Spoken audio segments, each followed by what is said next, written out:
Hello, everyone. How are you all doing? Those in the UK will know that it is very hot, very humid, and there are not enough fans in the world. So I've literally got a fan there and a fan there and a fan's behind me, and I really am dying for aircon. But apparently they can't deliver it on 2 hours notice, which I think is really out of order, but never mind. So we're here to talk about how to make great video. Oh, there's Linka doing this selfie thing. Isn't that sweet? So we're here to talk about how to do better video with social media and better social media content using your smartphone. Now, we're going to start a little bit before that, because what a lot of people have problems with is consistency. It's with showing up, it's with what content to create, it's with showing up on video, it's with the confidence around brand, around background and layout, and what tech to buy. I mean, all the tactical things you could possibly imagine under the sun. That's what people worry about the most, when actually where people should start worrying is why the hell you're creating video content in the first place. So I'll talk a bit about me as I go, but you don't really want to hear an intro about me first off. You actually want to know about how I can help you. So we'll kind of seed that as we go. But when you're working with people as I do, trying to grow and scale businesses, a lot of the time I don't start with any form of tactical thing at all. I mean, that's the last thing I get to, like what camera to buy, what microphone to use, how to do set up lighting, and how to create content, and how to publish videos and all that stuff. That is the last thing you do. That's like literally the last hurdle before you click upload and it's there. Where we start is actually with things like branding. That boring marketing thing that people kind of know they've got to do, but they don't really understand how. That stuff, that's where we start. And I'll explain why. So if you look at the data, because obviously we start with data as well, and I'll get into that later also. But if you look at the data, as a business owner, 83, I believe, % of businesses, and this varies according to region and country and niche and everything, or niche if you're a weird American. It's niche, by the way, just so we're clear on that. So whatever niche you're in, it varies slightly. But on average, 83 to 85% of businesses fail by or before their 5th year. And of those businesses that fail on or by their 5th year, 70 something %, I can't actually remember off the top of my head, so that's 70% of those actually only got to that point by taking upon themselves personal debt or taking on investment against the name of their business, which they then have to wrap up and cease trading with and have all that lovely fun stuff that goes with doing that, which isn't pleasant. Now, the thing about having personal debt attached to a business that you've been trying to run and then eventually failed is that you still have to pay for that. So out of those 80-ish % of businesses that fail by year 5, and out of the 70% of those that only got to that point by taking on personal debt, again, on average, it still takes about 3 to 7 years beyond that point for those people to pay that debt back, right? And there's a reason why I'm explaining this. So when you look at it like that, the thing that you really need to do is start making revenue early, right? And the thing you really need to do is to be very, very crystal clear about what it is that you're delivering and how you're selling and what you're putting out into the world. And you have to be very clear on what consistent action you're going to apply to that. And all of that needs some kind of fuel to keep you on track and to keep you going. And on those days where you wake up, like today, where it's humid as hell and ridiculously uncomfortable, and you haven't got aircon, even though you drastically want it, and you're just laying in bed thinking, screw this, I just want to lay in bed with my fan. I mean, I know I've got some calls going on, but Yeah, never mind, they can wait. On those days, it's the fuel that will actually get your ass out of bed. And it's that fuel, i.e., your goals, that will drive you to creating content and to doing the thing that you need to do. So we start a lot of the time on the mindset side of things with your goals, right? So your goals aren't, I want to grow a business. I want to be a 6-figure business owner. I want to be a 7-figure retiree. I want to have 100,000 subscribers on YouTube. That's just tactical, fluffy, vanity metrics. The goals is things like myself. I'm married. I've got 2 young children. So Samuel and Emma, they're 3 and 5. So they're very young. I'm 38. So I started family later in life than I thought I ever would. My wife the same. She thought that she would start a family earlier in life than she ended up doing. She's 41 now, and we've got a 3-year-old. So you can imagine how uncomfortable that pregnancy was. And goals for me is about building a business that is sustainable and gives the ability for me to spend time with my children and to give them the life that they want and we believe they deserve. That is a goal to me. It's an incredibly powerful driver, right?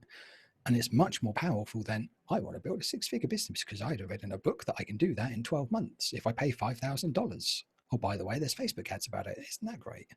It's just fluffy crap that you don't really need to dig into. What you just need to do is consistent stuff every single day towards a common goal, right? So we start with goals. So what is it that you really deep down want to achieve? What is the thing or the number of things that are going to keep you consistently sticking your face on video, putting out marketing material, speaking to people, prospecting, selling, delivering, customer service interactions, dealing with support queries, having meetings that everyone loves to have with their accountant, talking about numbers and tax, paying tax, because everyone hates to do that, obviously, but it's a necessity. What are the things that are going to drive you through all of that? For me, it's my family. They are who, well, to be fair, my daughter or my son either jump on me or poke me in the eye to wake me up. So I'm more up in the mornings anyway by that point. But they are the people that get me up in the morning, figuratively or literally. So what's that thing for you? What's the driver that's going to get you up? Second to that, before we even try to hit record, is your values and your beliefs around how you're going to build your business. And the reason why we do that, and this is where we kind of start getting into some of the psychology, is that we need to almost reverse engineer the process by which people buy. Okay. And if you've got pen and paper to hand, I suggest you grab those now, because even though I believe there's a recording for this that's going to go out. I don't know. There is. I think it's nodding. It's good for you to kind of make notes for this. The more you write down, the more you'll retain. And so how people buy as humans is that we buy with emotion, but then we have to anchor that emotional desire to a logical anchor point, right? So we buy with emotion and we have to justify it with some kind of a logical, physical justification. It's how we process decisions as human beings. So if you've ever gone, walked down the high street when we could do that before all this COVID madness, and you see something in the shop window and you just, in the pit of your soul, you just think, I want that. Whether it's a jacket, a pair of shoes, a big screen TV, whatever it is, you just have that emotional want for that thing. That isn't enough for you to go into the shop and buy it. That is the drive that you have. You're just like, I want that thing. Or you have a bit of a pain somewhere that's driving you away from that pain, and you have that emotional desire to get away from something, whether it's an away or towards. We'll get into that later as well. There's still the emotion that's driving it. The logical justification is things like, the person you're buying a services from has X number of years of experience, or has whatever qualifications in something, or has loads of testimonials from people who you recognize or know, or they've been recommended by a friend. You know, those are logical, tangible things that you can anchor that emotion on. Okay. Or in terms of buying something retail wise, it's things like sales, money back guarantees, time to delivery, free delivery. You know, all those are, you want a thing on Amazon, they give free delivery, and you can return it if you don't like it, and you can get it same day if you want to, because I live in London. Happy days. So I can have it in 3 hours. Okay, I don't care if it costs me £10 more than the shop down the road. I can get it in 3 hours. Lovely. So it's a logical justification. So if that's how we buy, the process by which we go through that, so we buy with emotion, justify with logic, and this all relates to creating video content as well. So I'm not just teaching you about selling here. When you sell to someone, and when someone buys from you, as in transacts a monetary value, or whether someone buys into you, i.e. they're subscribing, they're downloading a lead magnet, they're following you on Instagram or whatever it may be, that process is the same. Interestingly, it's also the same process that humans use every single day in relationships and dating. So I actually teach selling by teaching you how to pick up someone in a bar. And I genuinely mean that. Right? So we'll do that later as well. Not literally, because I'm married and I love my wife. So I'm not going to do it literally, and I'm obviously stuck in a room, but I'll tell you figuratively how to do it. So how someone buys, and this is a process, there's 6 steps to this. So pen's ready. Someone needs to know and feel, most importantly, feel that you understand that what the problem is that they're experiencing. Okay, so that's the first step. So what the problem is, i.e. first step is problem. What is the problem that they have? Okay, so when they know and they feel that you get what that problem is, then the next step is number 2, is the pain. So problem, pain. So the pain is that you know what problem it is they're experiencing, and you know and you empathize with and you understand the pain that that problem is causing them. Okay, so problem, pain. The next is the possibility. So the possibility is showing them a world or an existence where that problem no longer exists, and therefore the pain has been relieved. So problem, pain, possibility. Principles is the next one. So principles is, how are you going to do that? You know, what is roughly the principles around how that pain relief happens? So problem, pain, possibility, principles. The next one is proof. And I'll give you some examples about this in a minute.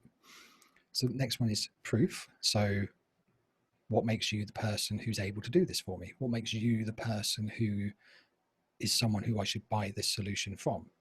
You know, what makes you worthy of me spending my time, energy, or money? You know, why? So problem, pain, possibility, proof. And then the last step is process.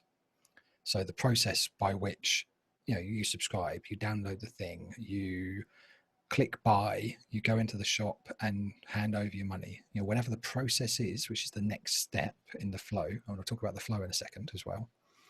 The process is how you kind of get started, right? So if we reverse engineer that, problem, pain, possibility, principles, proof, and the process, not only do you need to know what your goals are in order to actually build a product and content and put video content out into the world before we even get to hitting record on your smartphone. How are you going to create content? What content are you going to put out there that are going to cover those points? So, and I'll teach you the engagement side. So this is what to actually include within content, right? I'll teach you that now by teaching you how to pick up someone in a bar. And I love this analogy because this works so well and everyone gets it. So if you are a single person who doesn't want to be single, and you want to have a relationship, you want to start a family, you're lonely, you work all out in the sun, whatever your existence is right now, if you want that to change, then the person who picks you up in a bar needs to know what it's like to be single but not want to be single. They need to know the emotional impact that has on you because they feel it too. They need to know what not being single kind of feels like. So the problem, the pain, the possibilities. They need to know that actually that requires going on a couple of dates and getting to know someone, because let's face it, even though you see it on TV, one time meet and then married doesn't overly work very often. Certainly not in my world, because hell no. Problem, pain, possibility, principles. Proof is things like being honest in relationship, putting the time in, putting the effort in, putting the energy in, being a good person, being consistently the person who someone hopes and believes that you are. It's that consistent proof. And the process is you just got to go on a bucket ton of dates and get to know the person, right? So when you're talking to someone, you can have that stuff in mind, and we naturally do that. We have to learn it. We kind of know it already because we're humans. But when you actually come to picking up someone in a bar, you can't just go out and say, "Hi, I'm lonely. I think you're lonely too, because you look single. I'm single too." Because that's just weird, and it doesn't really work. You've got to be a bit more strategic, a bit more tactical about how you do it. So the way in which to do this, and this is how you create content. So again, write this down, and I'll tell you the steps first, and then I'll kind of explain it. So the 6 steps are this. You need to engage, not get engaged. It's not one of those. So engage is number 1. Have a conversation is number 2. Seek permission is number 3. So engage, have a conversation, seek permission, connect emotionally, connect logically, and then ask. 6 steps. So engage, have a conversation, seek permission, connect emotionally, connect logically, ask. Right? So if we put that in context, I'll explain that in the dating scenario because everyone gets it. And then I'll explain that in a business context, especially when creating video. Because video is such a visual platform, it's probably the closest you can get to a physical interaction with someone, or outside of the face-to-face in-person events and local networking, which we can't actually do much of, if at all, at the moment. So you go into a bar, you see someone across the room, and I'm looking at Lenka's face right now, so I'm going to imagine it's you. So you go into a bar, you see someone across the room that takes your interest, and you smile, you get a smile back. You might do a hair flick, which obviously I can't do, but you might do a hair flick thing. You might flutter your eyelashes, purse your lips, nod, whatever, wave if you're a bit like that. It's not Forrest Gump, but you could do. That's your engagement, right? So you're literally just engaging that person. You're making yourself aware and known to them. And then you go up to them and you can say, "What's a girl like you doing a place like this?" Or, insert opening line here. "What brings you here? Just get off work, did you? Was your father a thief? Did he steal the stars and put you into your eyes?" Whatever your cheesy chat line could be. But you've had the engagement, you've got the initial interest, and you start a conversation. Now, at that point, if you just sat down next to them without being invited to do so, and you literally just started continuing that conversation, vast majority of the time, whilst it could work sometimes, vast majority of the time, you'll be told to go away in no uncertain terms, possibly with a little bit of aggression, a few swear words, because that was very presumptuous for you to do so, right?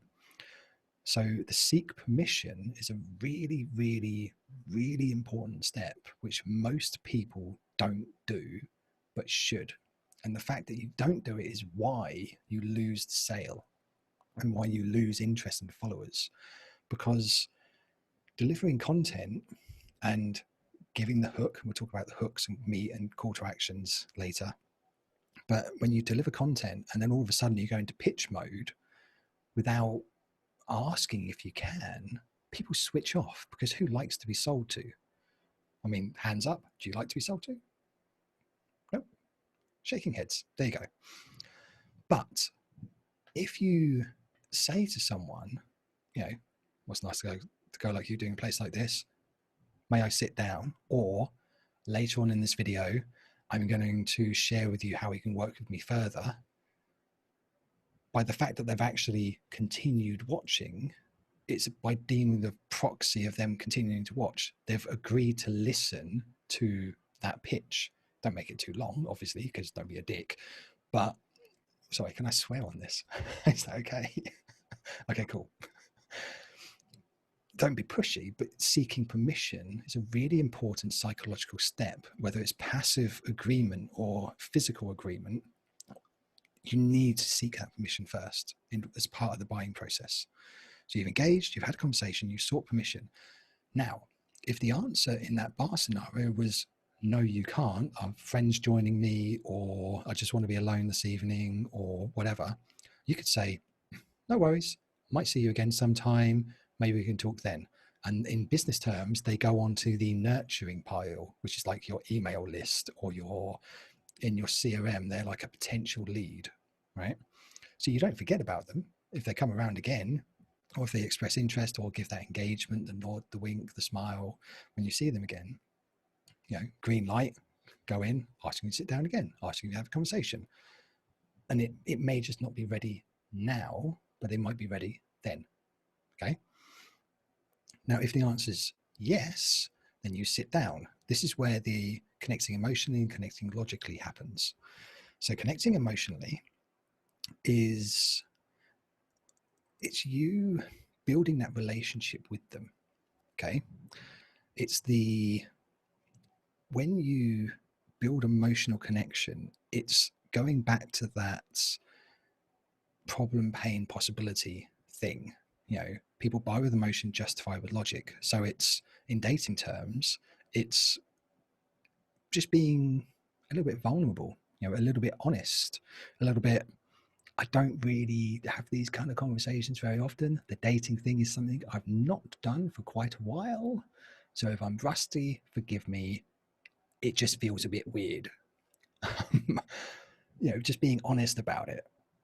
And I said that to my wife on our first date, and we ended up having about a half-hour conversation about terrible dating experiences, which was just very funny. Hers, oddly enough, were not as bad as mine. Go figure. But it was that emotional connection. She told me a few things about herself, just opened up a little bit, where she's a complete technophobe, as an example. So my emotional connection with her is that she showed me her phone randomly, and she said, well, this is my phone, but when it's playing music, it's the music machine. I was like, but it's a phone. She goes, yeah, it's a phone when it's not playing music. When it's playing music, it's a music machine. And I was like, what other devices do you have that you call different things depending on what you're doing with them? And she's like, you mean like the buttons? It's like, what are the buttons? She goes, the remote control.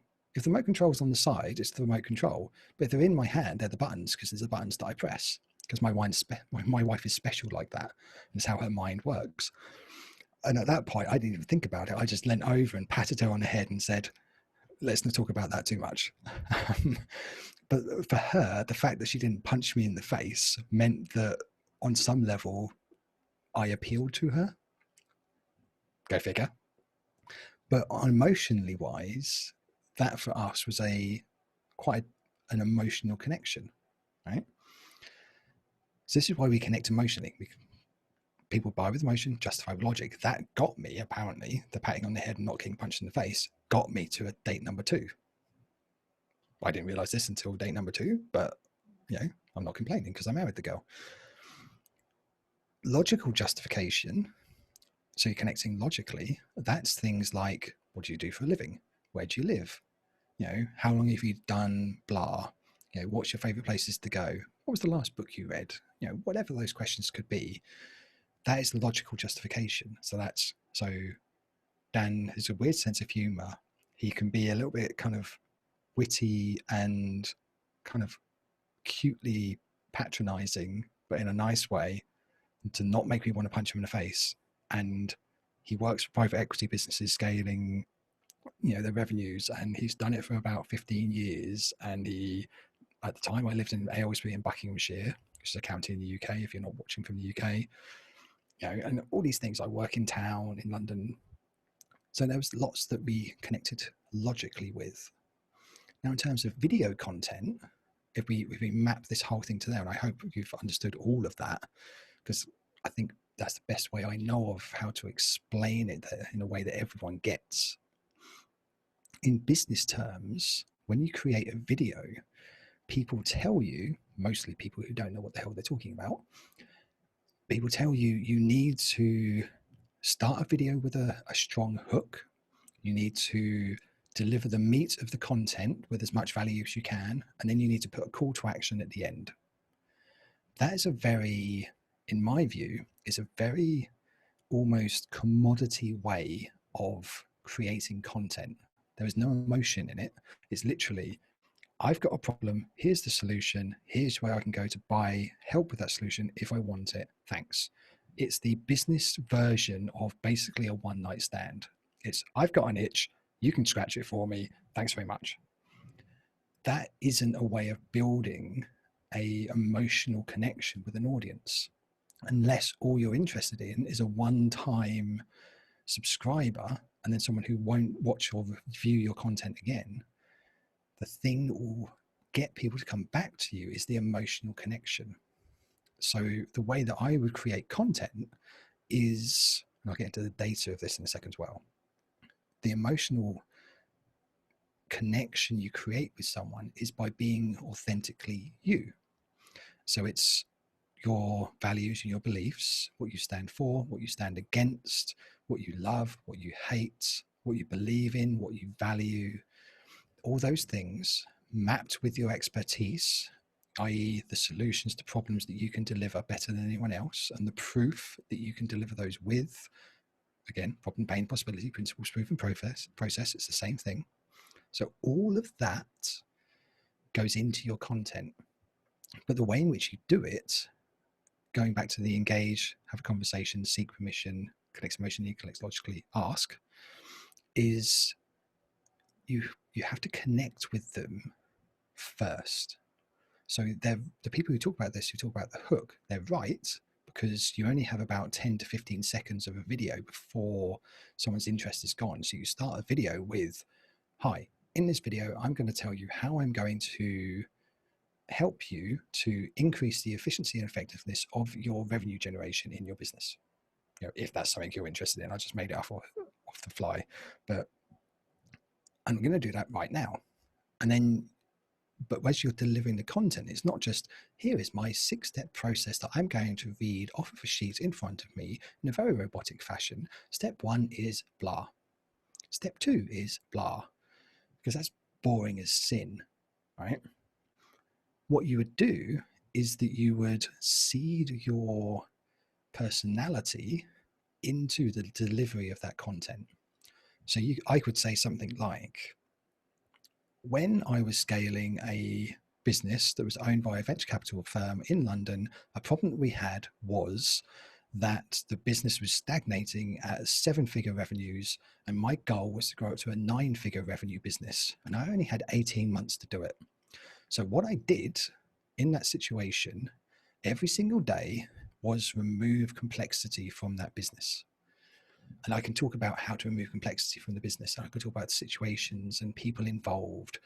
So I'm delivering the same content, but I'm not delivering it in a boring, mundane way. I'm delivering it in terms of story and truth and in my own words.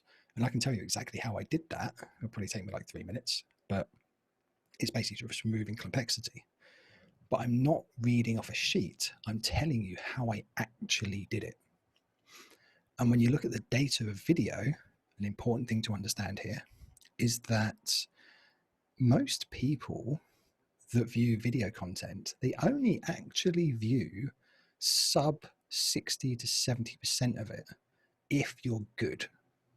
If you're not very good and you're just starting out, you'll be lucky if they view, on average, more than 40% of that content. Even the best YouTube creators out there are doing well if they have an average watch time on their video content of more than 60%.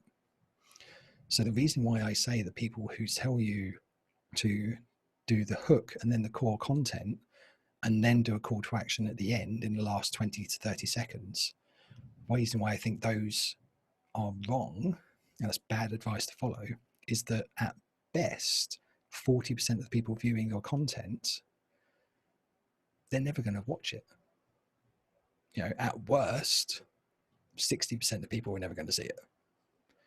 So if someone connects with you in your story and they learn where you come from, they learn what you do, how you do it, where they can get more information from you, and you see those details in, then it doesn't have to even have a call to action at the end because you've already delivered it in context of the content that you've given them. Does that make sense? Yep. So in my world, you know, sticking to that story that I was just started to recount, I could say my role was, I'm thinking this as I go, but I actually had an interview with the chairperson of this business. And I talked about this in a podcast I did earlier this afternoon, in fact. And they said to me, I need you to grow this business from 7 to 9 figures. And you've got 18 months to do it in. You have all the resources you need to do that within reason. And I said, so basically you mean do it on the cheap and don't spend too much money? He said, yes, exactly. I was like, right, okay, typical VC, thanks. But when I went into that business, it was really, really toxic. Like I spent the first 3 months just fighting to sack people because they were just a cancer within that business, and they'd been there far too long. They didn't want to be acquired. They didn't want their roles to change. They just wanted to continue receiving a paycheck for doing nothing. And they literally, in many cases, were doing nothing. So 3 months of that was me just being a hatchet person. But when I got the other side of that, hero's journey style, I guess you could say, from my perspective, I then started to be able to build. And what I explained to them, and this is leading into the techie side, I'm going to share my screen quickly. And if I can, I don't even know if I can. Can I? Is this the right one? Co-host, so the share screen should work. Hang on. Let me know if you're having troubles. Gotta love Zoom. I know I can't do it because Zoom did an update. Oh, screw it. Okay. I'll have to explain it then in that case. So when you're creating content, maybe Len can do this for me. Yeah, if you remember something, I can share it. One sec.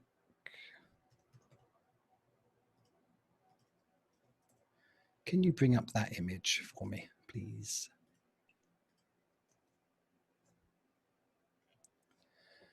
Yes, so when you're talking about doing all this creation, creating content, putting it out into the world, and there you go.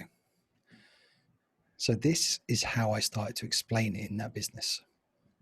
So if you think about it, when the business or the position the business was in when I started was actually about the complexity of 14 people in that bottom right hand side, right? Now, if we think about this, this is still me delivering video content, by the way. If we think about this for a minute, there were 11 or 12 businesses. Each of those businesses had teams and divisions within them. They had their own products, they had their own back-end systems, delivery systems, support systems, and so on. So it's actually more complex than that. But the lines of communication I had to deal with were 10 to 12 times, let's say, that 14 people matrix that you're seeing there. So it was about over 900 different lines of complexity in communication. So if you want to grow and scale your business, what you actually want to do is do the fewest amount of things possible, right? So actually you want to go in the far top left-hand corner, or as close to that lower number of people and lower number of lines of complexity as you can. Now, the reason why that's interesting, and they're still talking about video here, is that the more complex you make things, the more lines of communication you put in place. Lines of communication is the same as talking to people. It's the same with complexity of systems. It's the same as outsourcing. It's the same as teams. It's the same as things that you need to do on a daily basis. All that stuff is the same basis as you're looking at right here. So if you're creating video content, let's say, and you don't really know what you're doing, and you've got a 4-camera setup, 12 lights, 3 microphones, double recordings, mono and stereo, a green screen thing going on, noise cancellation because it's bloody hot like it is today, and you've got 2 fans going on. If you've got all that happening, the lines of communication is actually really complicated to manage. The human brain actually starts being ineffective and inefficient when you get above normally 10 to 15 lines. So between 5 to 6 people involved in a situation, 5 to 6 things, is about the limit that a single human can deal with before you start needing help.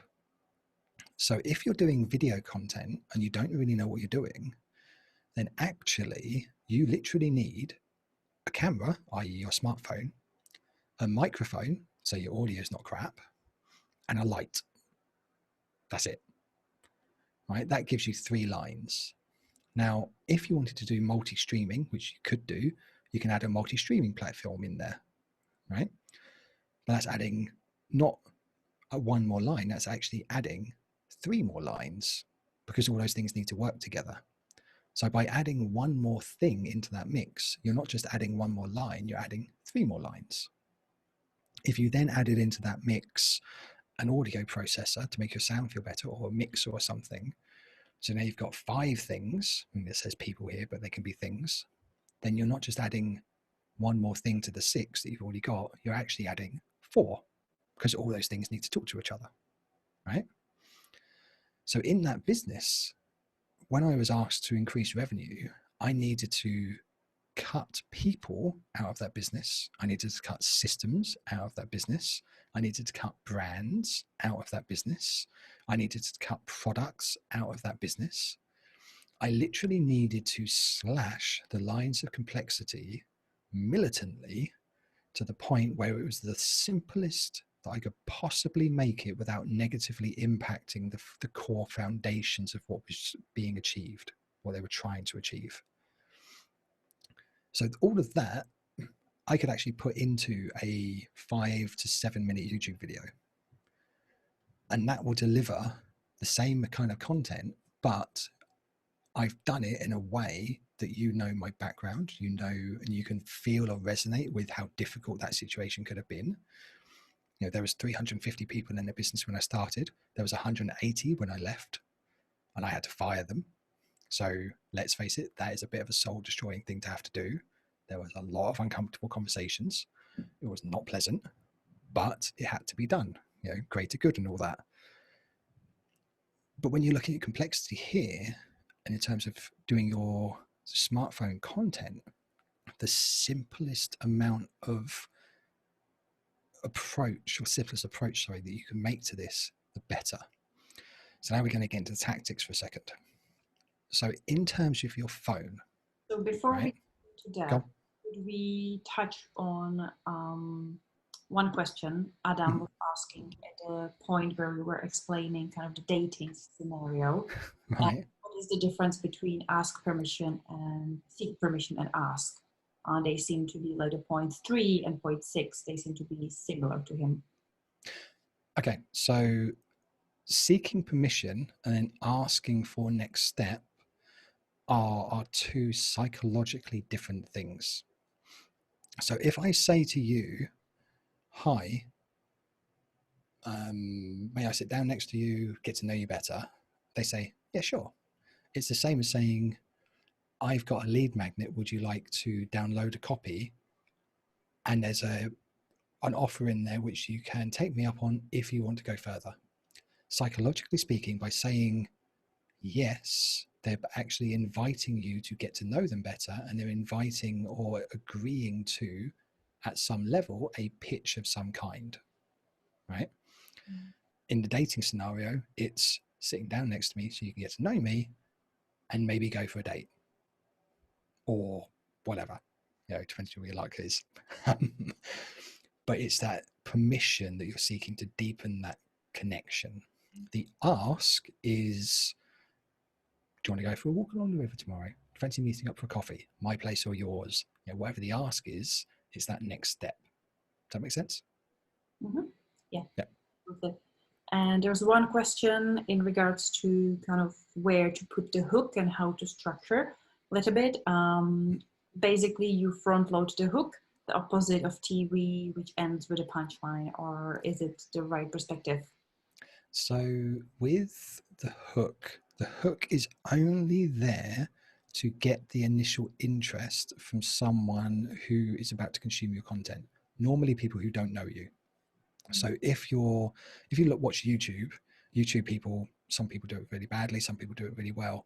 In YouTube, you would start it by saying something like, in this video, where I'm going to explain the 5 ways that you can make better video using just your smartphone, and we're going to do that right now. Don't forget to stick around to the end because I'm going to share with you blah, blah, blah about something else, some other random topic. And then you go straight into the content, right?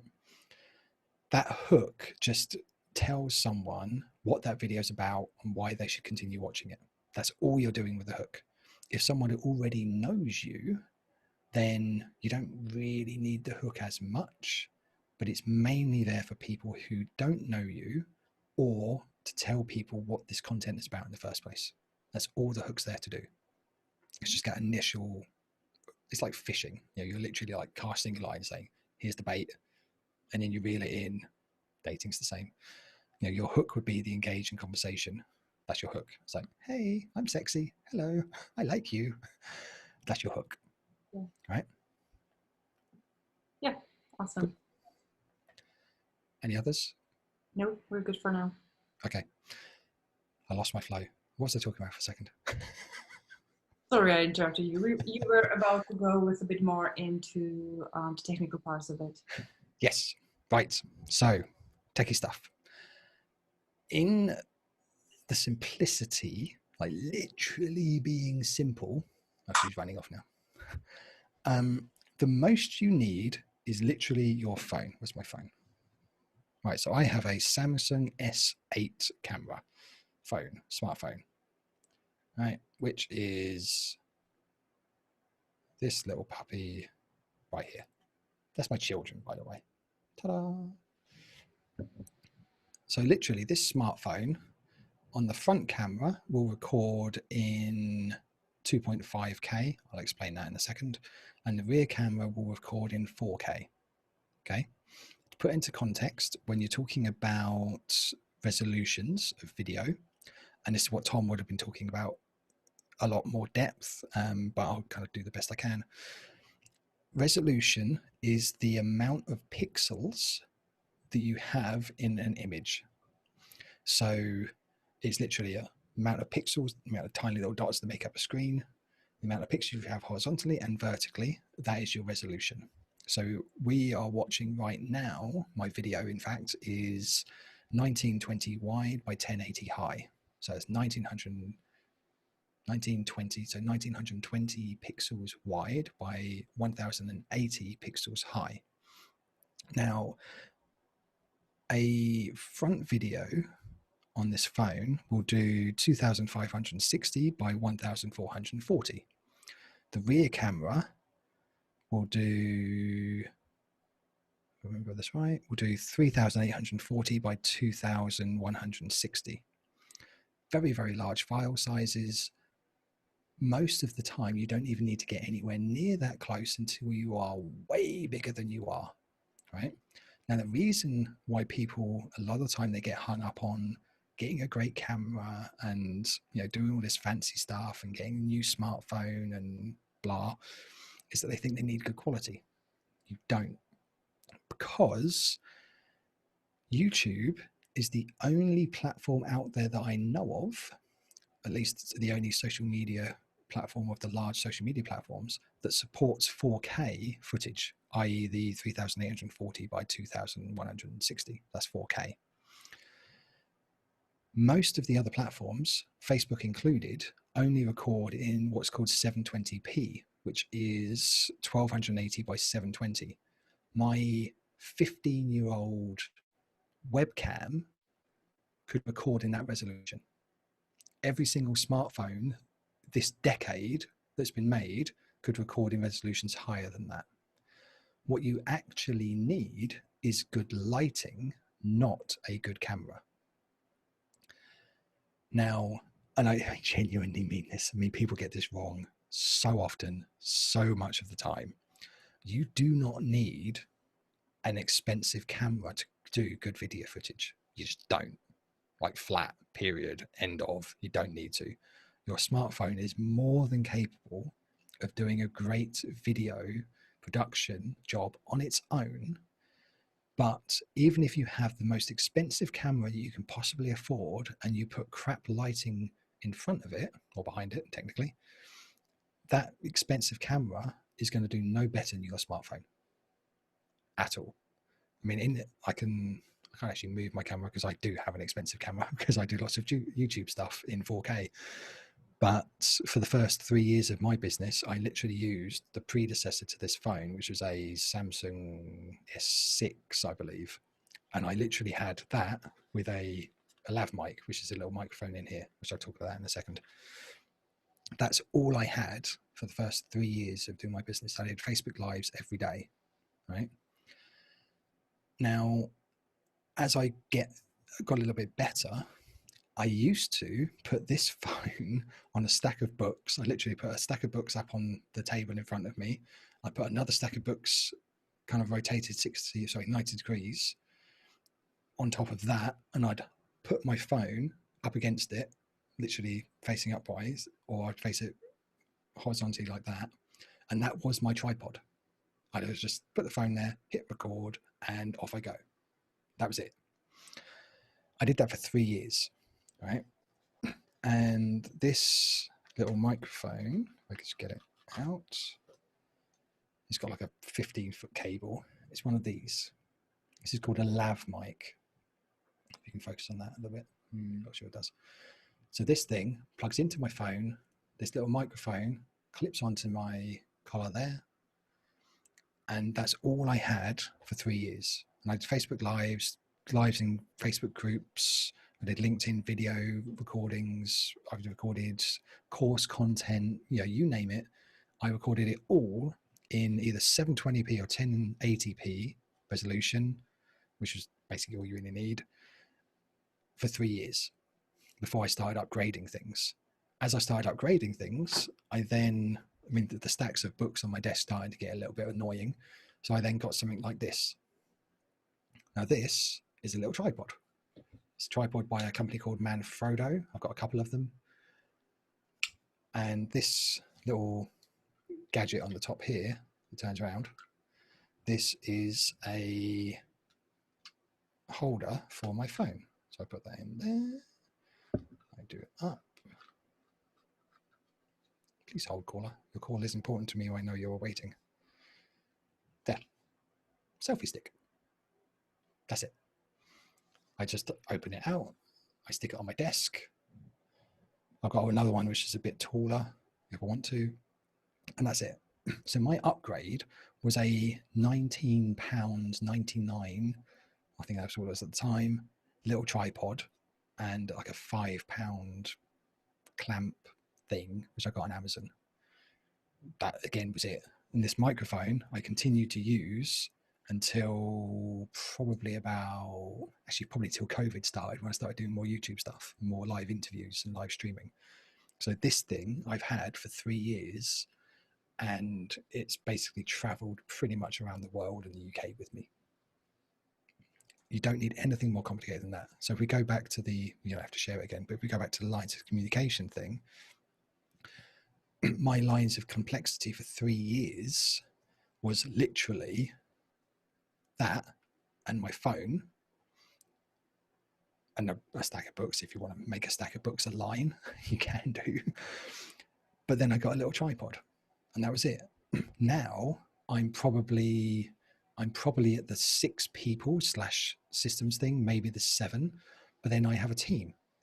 So I don't deal with all of this myself. Parts of my team offload some of those elements for me, which is why I can expand and I can do more complicated stuff. Okay. But right now, for the vast majority of you, you don't need anything near what I've got running right now. I mean, you're looking right now, I've got fans on, I've got noise cancelling going on, I've got a green screen, I've got all sorts of stuff because I'm kind of going more into like a content house, I guess you could say. You know, I'm looking at doing, I just started a YouTube channel, literally a couple of weeks ago. I'm looking at doing about 2 to 3 videos a week, 2 to 3 live streams a week on top of that, all the repurposing, everything we go on that can add into it. I mean, I'm at least 3 years beyond where you guys are, possibly more because I had a bit more of a kickstart.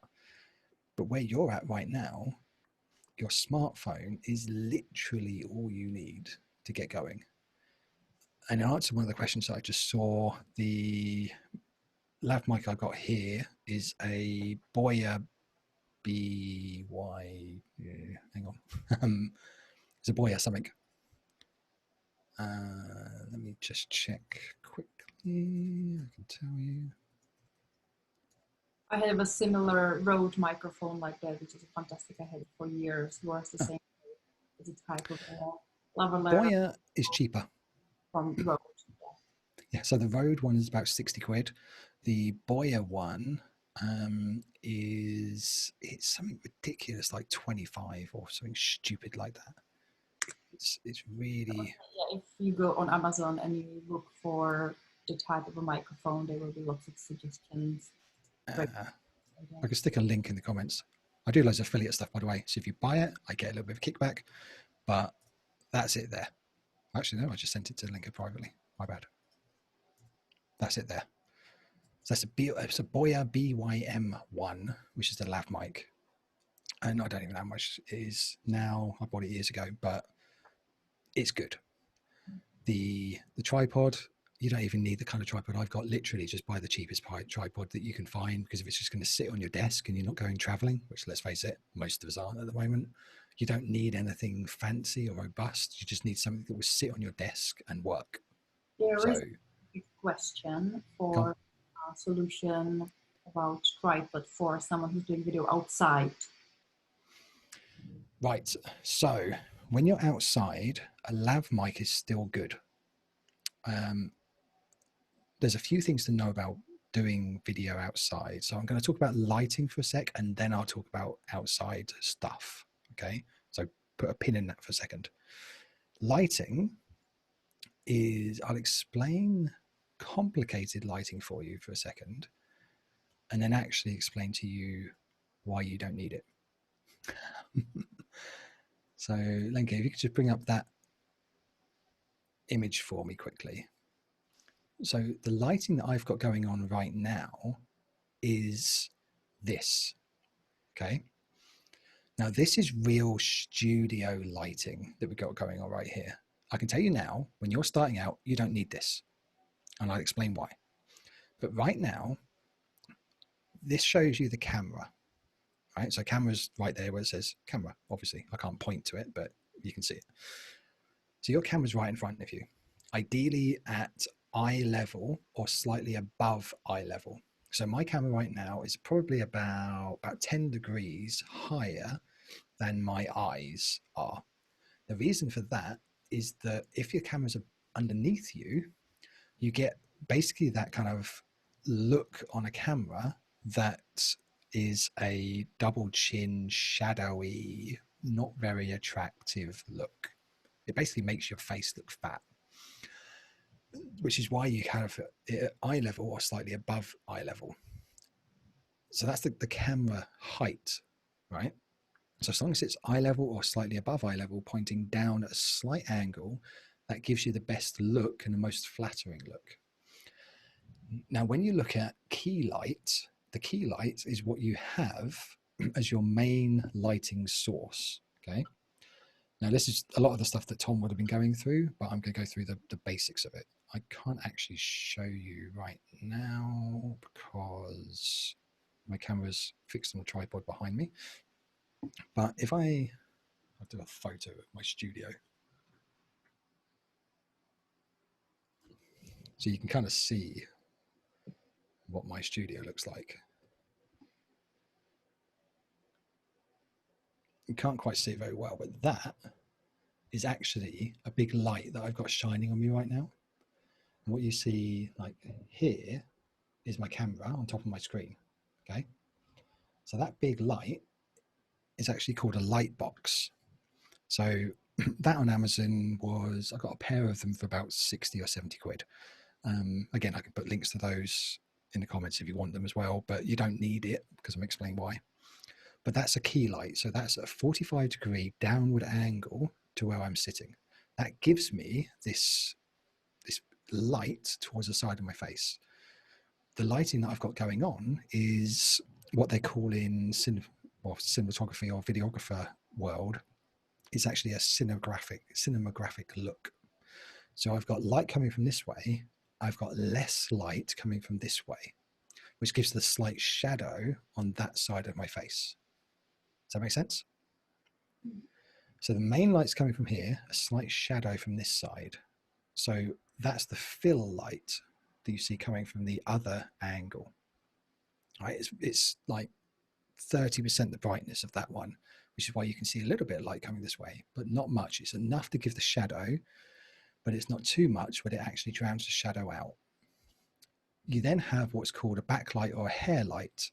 So over my shoulder, and I'll tell you a little trick in a second as well, but over my shoulder and behind me, you've got some coloured lights which are pointing up towards the screen behind me, the back wall. Now what those lights are, when we move out of the way a little bit, is those two, if you can see those. I don't know if they actually show up. Yeah, they do. So that's two lights on a little tripod, different colours, pointing up at different angles towards the back. So I use those as fill lights, and that gives me a kind of a virtual perception of distance from the background. So if you look at my image right now, I'm almost sat in front of the background. That's because there's light behind me that's separating me in the foreground from the background.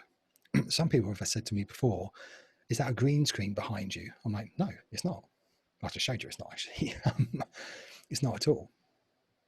What a lot of people do, and I actually don't mind showing you this, just 1 second.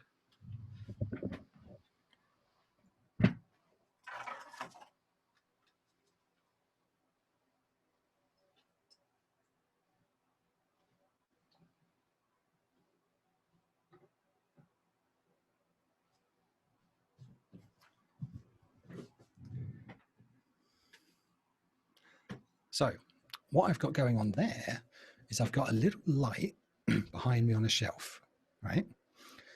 But that's not where the light that's hitting my shoulder is coming from. Okay, it's a bit of a lighting trick that videographers do. So what actually is showing this is this little light here is at the same color temperature as in the same shade of color as the light behind me. But I've got it slightly out of view, pointing towards my shoulder. And that gives me the perception, the added perception of depth from the background. And this is basically a hair light, right? So you could do all this stuff if you want to, but if you're doing it on a budget, which many of you probably are, if you're just trying out things, you don't actually need all of this at all. I do it in a studio environment because it's a controlled environment. I do a lot of video and I want it to have, and in fact, I need it to have a consistent look. So I create my own lights and exactly the same color temperature, depth, and everything out because I do video all the time. For you, and this is going back to the content outside question, the best lighting source that you can have is daylight.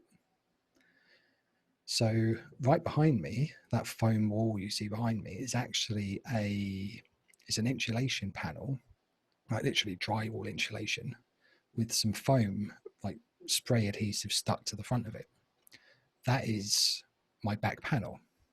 But I could just as easily, if I was just starting out, and this is how I did start out, my desk orientation was the other way around. So my desk was against the window over there. Okay.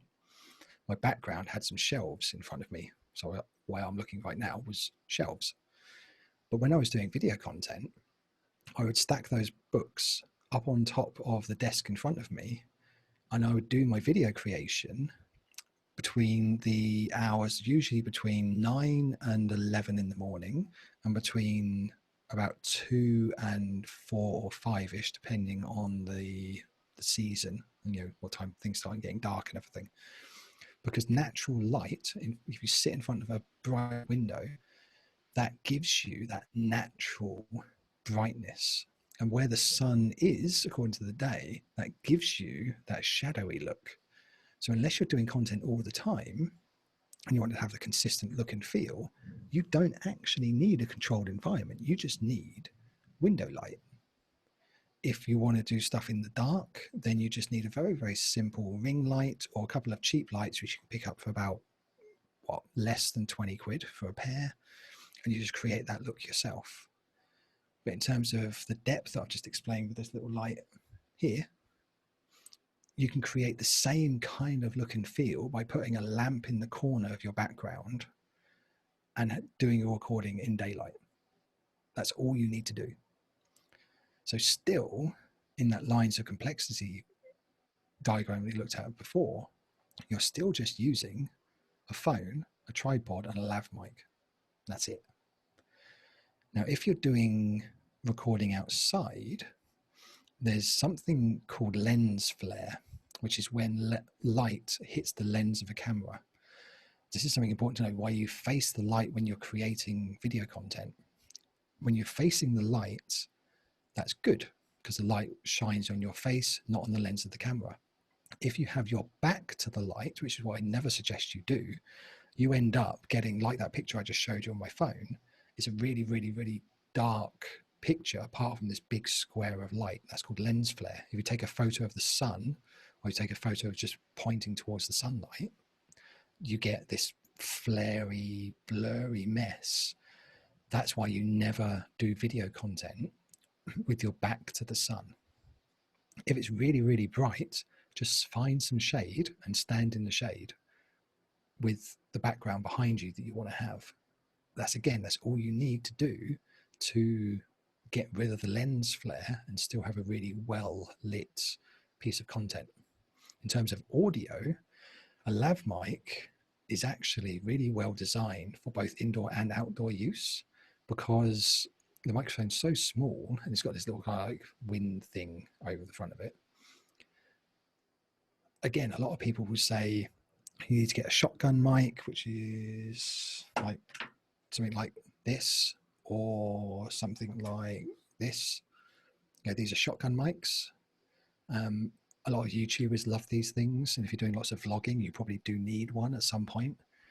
But if you're not doing a lot of outdoor work, a lav mic, interestingly, you can do a very, very quick, easy thing with a lav mic, where instead of clipping it onto your t-shirt on your collar, just clip it inside. And there's a video I could probably point you in the direction of if I can remember who did it. There's loads of stuff on YouTube about how to correctly use lav mics. There's a guy called Justin Brown who does a YouTube channel called Primal Video, and he explains this quite well. That was the guy who I remember. And he actually shows you, I can tell you how to do it, you can figure it out yourself, but he gets some, it's not duct tape, it's another version of duct tape that doesn't stick to you as aggressively. Gaffer tape, that's what it's called. So he gets some gaffer tape and he creates a little kind of triangle with the microphone inside it sticks it to the inside of his t-shirt with a microphone inside, and he can stand outside in windy weather because the microphone is tucked down there inside a little kind of sheath almost that you've made for yourself. You don't have to worry about wind noise. So you can even do outdoor recording without using a shotgun mic, using exactly the same microphone you use for indoor work. You just create a tiny little triangle or like a little pocket for it to sit in, and it sticks on the inside of your shirt. Done. If you want to level up from that, you can do a wireless lav system, which is literally plugging the lav mic into a wireless transmitter and receiver. I think Rode do one called a Rode Wireless Go. They're like 180, 200 quid. So it's a lot of expense to go through for the fact of not having a cable between you and your phone. But if you want to do that, you can. I wouldn't suggest it at your level because it's just a lot of expense for not very much gain.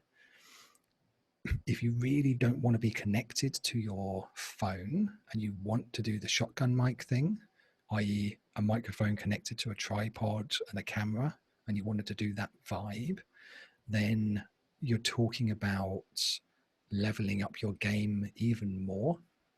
But you can do it. I mean, this mic right here is $25, $29, something like that.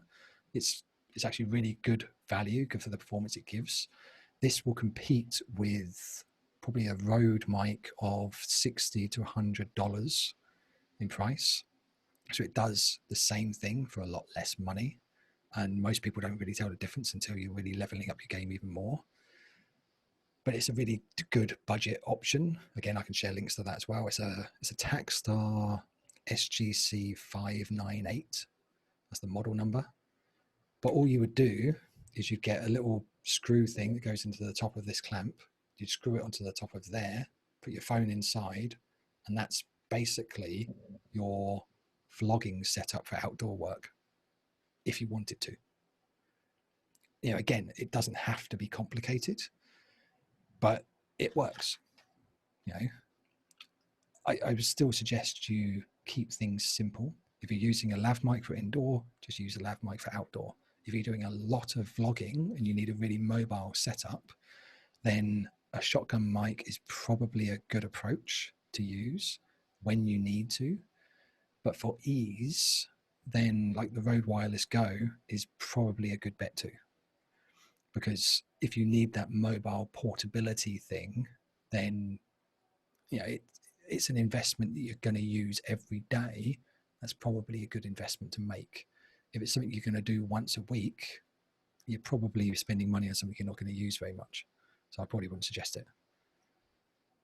I'll just grab some links as well for the Rode stuff, just so that helps you. Bear with me a second. Yeah, that's fine. And Any finally, questions while going? if you have a tripod recommendations for outdoors, something that would be, Okay, so this varies. Tripods are a really complicated topic. Now, I use for vlogging, because I'm basically holding it all the time.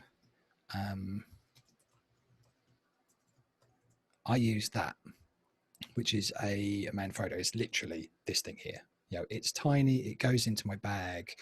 I've got a little clamp on the top, which I think I'll probably recommend one of those on Amazon when you go and have a look for it. That's about the most simplistic thing that I have in my bag, and it slots into my bag. You can see how big it is. It's tiny, you know, and I can unscrew this thing as well. If I'm traveling, it goes in my carry-on luggage or something.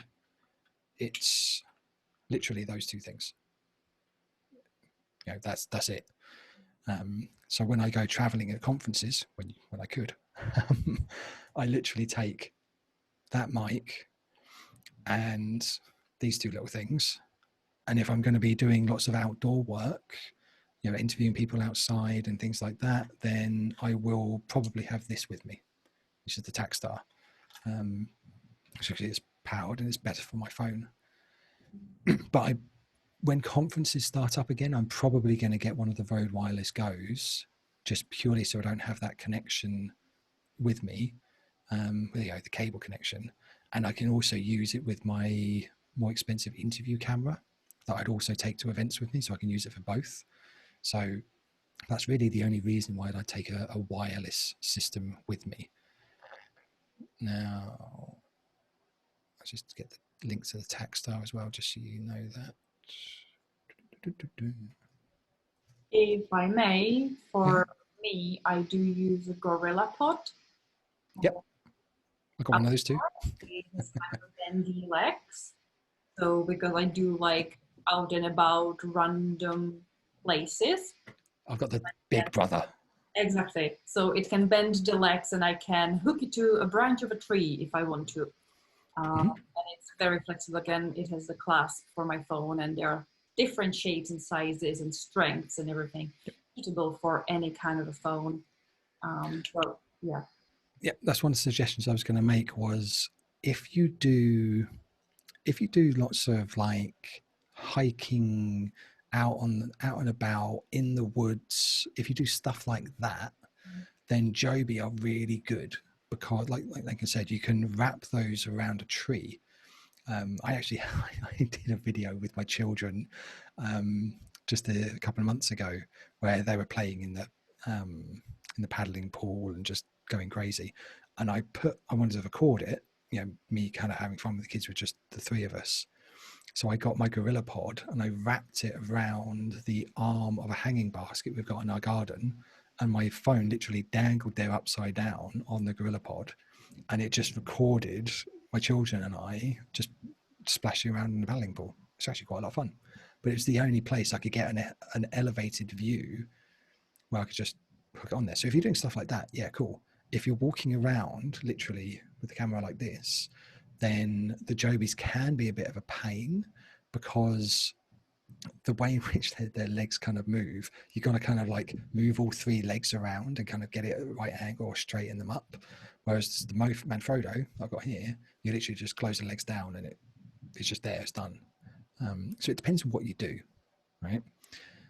But generally speaking, my dad's a builder, so he kind of instilled to me get the right tool for the job. So you can hammer in a nail with the handle of a screwdriver and it will work eventually, but you probably screw up the screwdriver to do it. But if you're going to do a job and you're going to do a job a lot, make sure you have the right tool for the job. So for me, I do a lot of video in many different situations. So I've got that Joby, I've got the Manfrotto, I've got the bigger tripod behind me as well. So if you have a big camera set up, if you're like me, when I'm interviewing at a conference, this thing here is actually a professional audio recorder, right? So that will actually have I've got so much kit around me. It's actually quite funny. It always happens when you have a videographer on, the kit will come out. Oh yeah. So I've got microphones like this, which I use for interviewing. I've got a pair of them. Okay. So when I've got a conference going on, I'll have the big tripod with the audio recorder on top of that. I'd have my camera, which I'm actually talking to you right now. That camera will be on top of that audio recorder, all clamped in, and the cables, will either wirelessly or physically connected, will go to two of these microphones, and that will be my interview setup for literally interviewing someone on the table or at chairs or whatever at a conference. So that's my big setup, and that's probably half a carry-on of just video and audio gear. The lighting probably goes on top of that, and I've got a bunch of these little lights, or the lights I've got, the colored ones behind me, they are white light as well. So I'll probably take one or both of those as well with me. But for literally traveling around, I've got this tiny little light, this little Jujit, my lav mic, shotgun mic, and the Manfrotto thing. That's all that goes in my bag. And that does me for a week in San Diego, or a long weekend in Vegas or whatever. That's all you really need. Any other questions while I'm going, by the way? There was one fairly specific about a setup. Michelle says that she does tutorials with the camera facing down and a slide Mhm. on her hands where Yep. she's working. Do you have any tips for best setup for her? Yes. So if you're doing tutorials, then it's a slightly different way of creating. So when you do that, you can do it in one of two ways. One way is longer but cheaper, the other way is shorter but more expensive, as is always the case. Um, if you want ease, then ideally you have two cameras, right?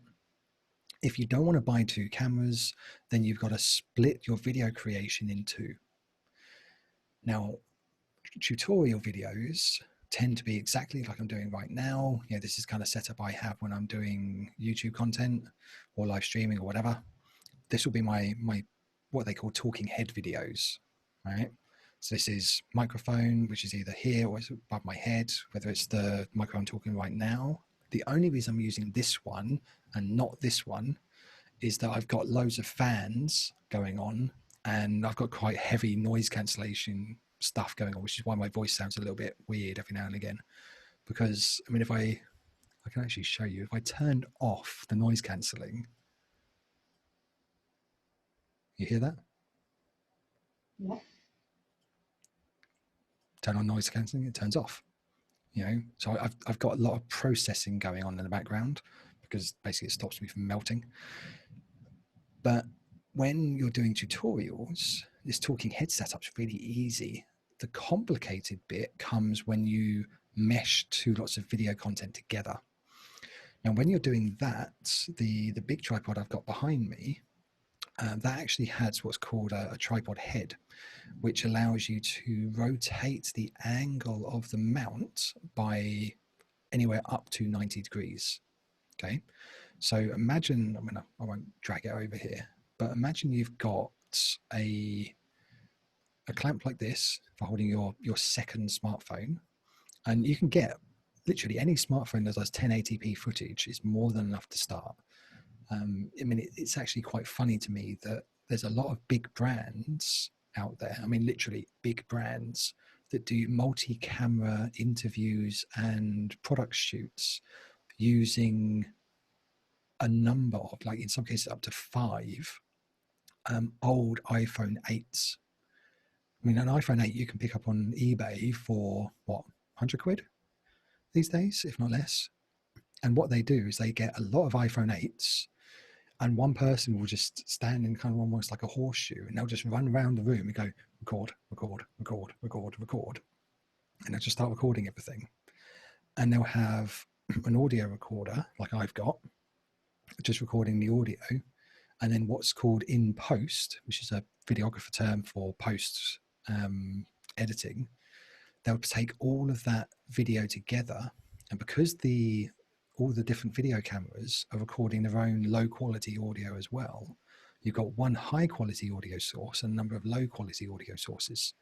And when you go into a video creation, video editing software, I use something called Final Cut Pro myself. There's Adobe Premiere. There's a free one called DaVinci Resolve, which is one I probably suggest you have a look at if you don't want to spend money on anything more expensive. But literally all I really started with was DaVinci Resolve because it's free. It's free. You don't have to pay for it, and it does a lot of very, very good stuff, which the paid products actually make you pay for. So DaVinci Resolve, very good product for doing editing. When you're importing the video content, what you can do is I can't remember for life me how to do it in DaVinci Resolve, but in Final Cut Pro, which is what I use, you select all of the videos and the audio file that you've created for your tutorial videos. So still talking about the question about tutorials, your second video will be recorded top down at a 90-degree angle with a tripod, right? Some tripods have the camera hanging underneath them. Some have the angled attachment thing, however it works. You have the second video in front of you with or without the audio recording separate as well, depends on what you want to do. And then when you import that content in, you select the audio files and the video files, click on sync. And what the system will do is it will check the waveforms, i.e. the audio kind of recording, the actual waveform of the audio between the video sources and the audio source, and it will synchronize them all together. So then in the video editing software, all you've got to do is just slice and dice the video so that, you know, say you wanted to switch to a top-down view, you just slice the headshot at the points where you want to start and stop, move that piece below. So you basically, if you imagine you've got you head and shoulders view, and then underneath on the timeline, you've got the tutorial view, like the top-down view. You slice that piece out of you, move underneath, and by default, the system will then put the tutorial video, the image, in front. So when you're doing the editing, if that kind of makes sense, you're literally slicing and dicing pieces of the content in and out. And when you render that and you export it, you have the common audio file, and it looks like you're going talking head, overshot, talking head, overshot, talking head, overshot, and so on. And you do all of that in post-edit, but you just have to synchronize the clips. And you can do about as many clips as you want. So if I'm doing an interview, for example, I would have a front view, but I could also have two side views if I wanted to, with different cameras, and I could do all of that in post. But I'd have the common audio that would just from the recorder that would layer over all of them. Does that all make sense? Yeah, cool. Any other questions before I keep on? Okay. So we talked about the mindset, how to sell, what kind of content create, how to create content. We talked about some of the tech. Now, the other thing that people often get stuck with is, I'm going to call it shiny object syndrome, but I think everyone suffers that at some point or another. But when you get started with this, there's, I don't know if it's an actual term, but if it's not a term, I'm going to make it up. I'm going to call it comparison paralysis. I don't know if that's a thing. If it's not, it's mine. I'm going to copyright it. Is it a thing? Yeah. Damn it. Okay. But comparison paralysis is something that a lot of people do, and it's mainly a confidence thing where you start creating content and then you see, oh, someone else does that. Oh, someone else has got that. Ooh, what camera are they using? Their audio sounds a little bit better to mine if I turn the volume all the way up, even though 90% of my audience don't do that. If I put my audio all the way up and be the abnormal person, then it sounds a little bit crisper. What microphone are they using? What lighting are they using? And it's just all this stuff just layers on. All that ends up doing is stops you from creating good content consistently.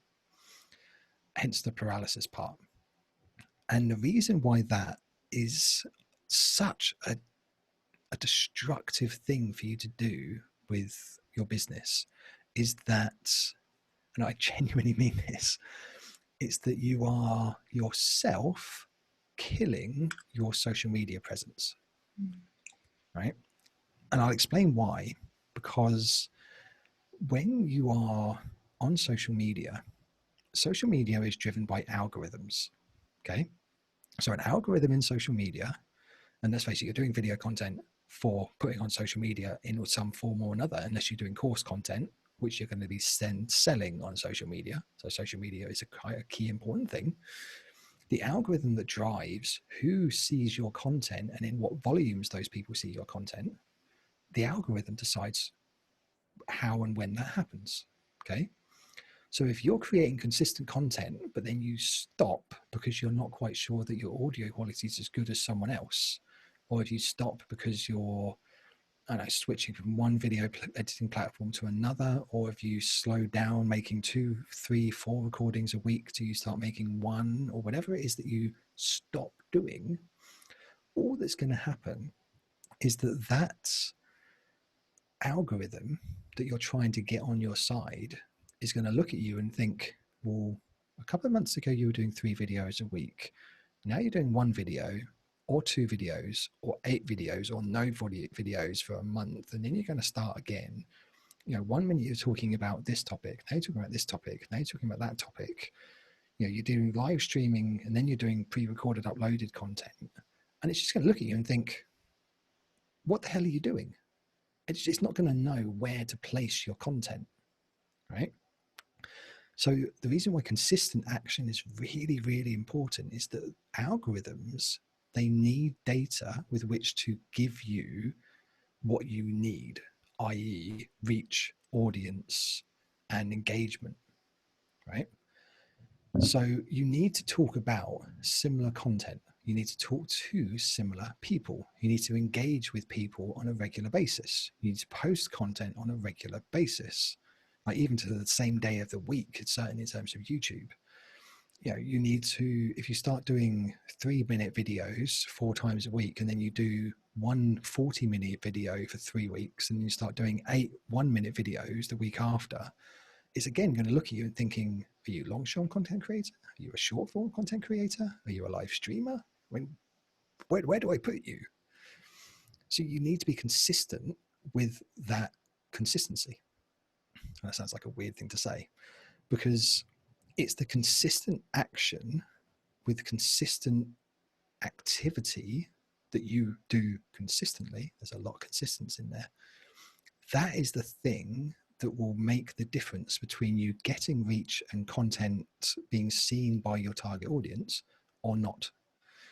And the way in which algorithms work, and this, again, I don't believe how I have to actually explain this to some people because they still don't get it.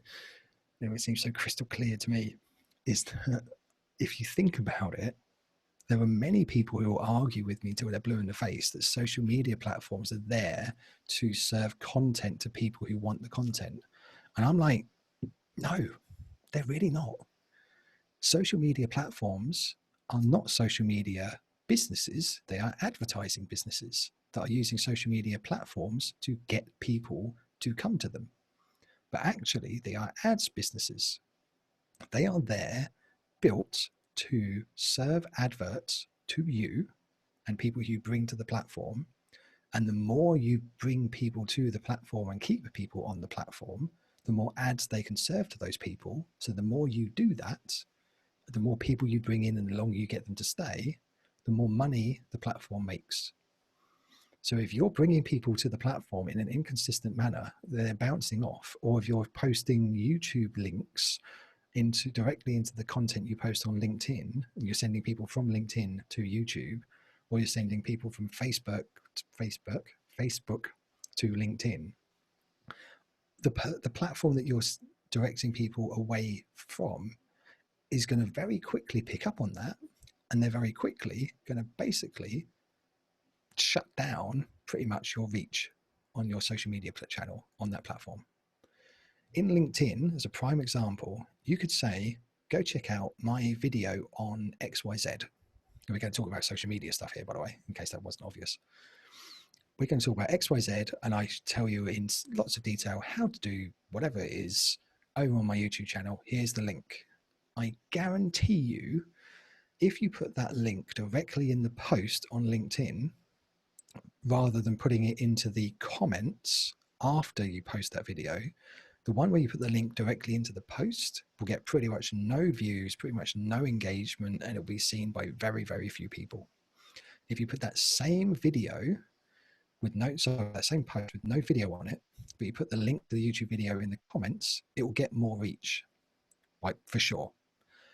If, however, you take a 30 to 90 second snippet of the YouTube video, almost like a promo video, and I'll tell you about that in a second as well, almost like a promo video, and you post that natively, i.e. literally you upload the MP4 file onto LinkedIn as a video post, and you say, you know, in the video I've just created or uploaded over on YouTube, I tell you how to do X, Y, Z and ABC and blah, blah, blah. So if you want to check that out, check the link in the comments below where you can watch the whole video in its entirety. Don't forget to give me a like and subscribe if you get value. You know, that's basically all you have to say on a promo. You might have to watch that back because I can't remember what I just said. But that's what you put in a 30 to 90-second promo video. The fact that you upload native video to LinkedIn and put the link in the comments, I guarantee you that post will get exponentially more views than the text-only post, and a crap load more views than the post that's directing straight off to YouTube. So you need to know how to give algorithms what they need in order to give the algorithm a chance to give you what you want. And if we briefly go through, I'm guessing we've got time. If we briefly go through all of the different social media channels, I'll tell you first how not to do it. Do not do all social media channels at the same time, because you will burn out, you'll get frustrated, your consistency will drop, and you'll basically end up putting out crap content that no one's going to engage with. You'll get a headache, you'll think it's not working, you'll blame basically everything apart from yourself. But really, the fact is you overstretched yourself and it's your own fault. In the nicest possible way, I love you, but that's kind of what happens with most people that I talk to. They just get burnt out because they try to do too much too soon. What I normally suggest people do is, if you're not that familiar with social media in general and you're not overly comfortable with it, just start with one platform and that's it. Right? Just get good and consistent with one single platform and stick to it. If you've got comfort or comfort level with social media in general, then add one more in. So just do two, but no more, right? If you do one, pick the one that you're most comfortable with, because that's going to help you be more consistent and you can then expand it over time. If you're comfortable enough to have two, then I strongly suggest you stick to one long form and one short form. So a long form content platform would be something like YouTube. It would be something like LinkedIn Video or LinkedIn Live. It'd be something like blogging. It would be blogging or vlogging, in fact. Pardon. I wolfed down my dinner before I jumped onto here. I literally jumped from a podcast. I had 25 minutes to cook myself a very, very quick omelette, and then I jumped onto here. So if I burp uncontrollably, that's probably why. I'm going to try and cover it up. You can tell this is live, can't you? So long form is video more than 10 minutes long, on average-ish, 8 to 10 minutes and above. That's considered long form content. Long form written content is things like blogging, guest posting, articles, PR, publishing, that kind of stuff. Even writing a book would be long form, right? So one long form content platform.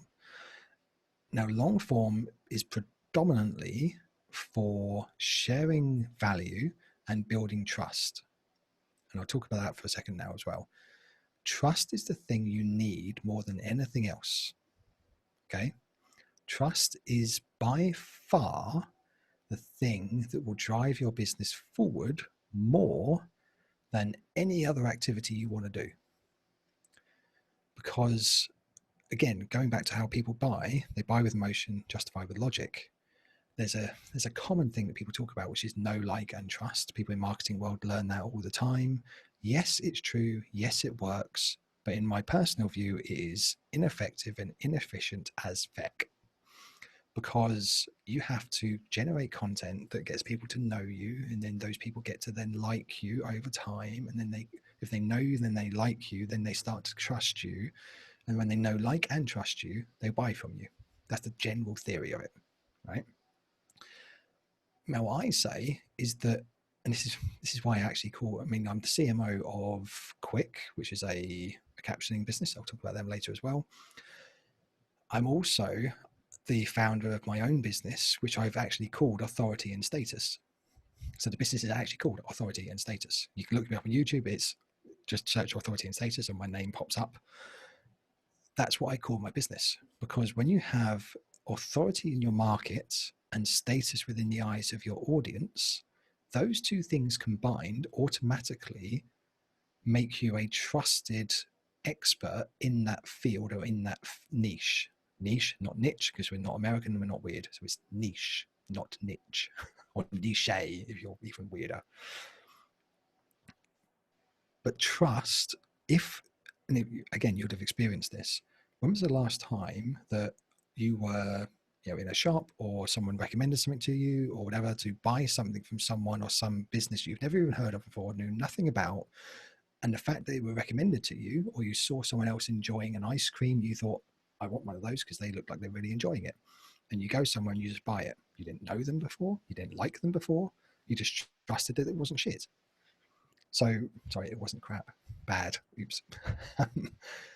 So, know and like can come afterwards. So, after you've eaten that ice cream that everyone else looked like they were really enjoying, after that happened, at that point, well, you know them now and you like it. But the fact that you trusted them first is all you actually needed to make a purchasing decision. Everything else can come after, if it needs to come after at all. Okay? So, trust, really, really important. Now, going back to social media,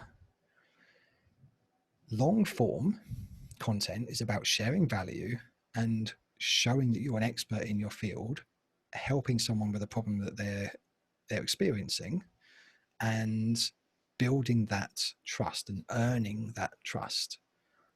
When they know and like you, that comes after. Now, short form is not for sharing value nearly as much as it is for creating engagement and building relationships.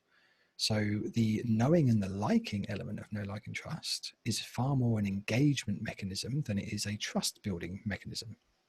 So when someone engages with you on social media, like, Instagram, Twitter, Facebook posts, stories, that kind of stuff, even TikTok these days, whether you're Trump and you want to ban it or not, that's kind of personal choice. Personally, I think if you don't want TikTok for your data, don't go on TikTok. You don't have to necessarily ban it from the entire country. Just don't download the damn app. But, never mind. That's probably me just being a bit overly complicated. But short form is about building engagement. Engagement leads to people knowing and liking you. You feed the engaged group into your long form content that builds trust. The trust is earned from the sharing of value more than it is the engagement and relationship building. See how they work kind of harmoniously together, right? There's a couple of frowning faces. I'm sure that doesn't make sense, but not if it does. Okay, if it doesn't, I'll explain it a bit more. Just let me know or wave at me or something.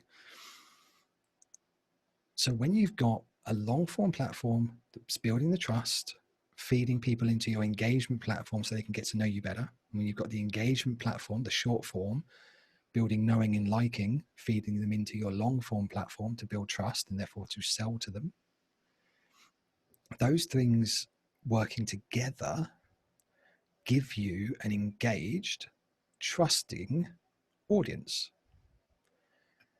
Now, to understand how these different systems work together, it's really, if we go back to what we're talking about with social media being ads businesses rather than content businesses, when you understand that, actually what you end up doing on IGTV or Instagram itself or Facebook or LinkedIn or YouTube or Pinterest or whatever, what you do on all those things actually doesn't differ that much from each other. They really don't. Sorry, just had to cough. It doesn't really matter at all between them, because when you understand that they're ads businesses, you can figure out that crap for yourself. It's not complicated.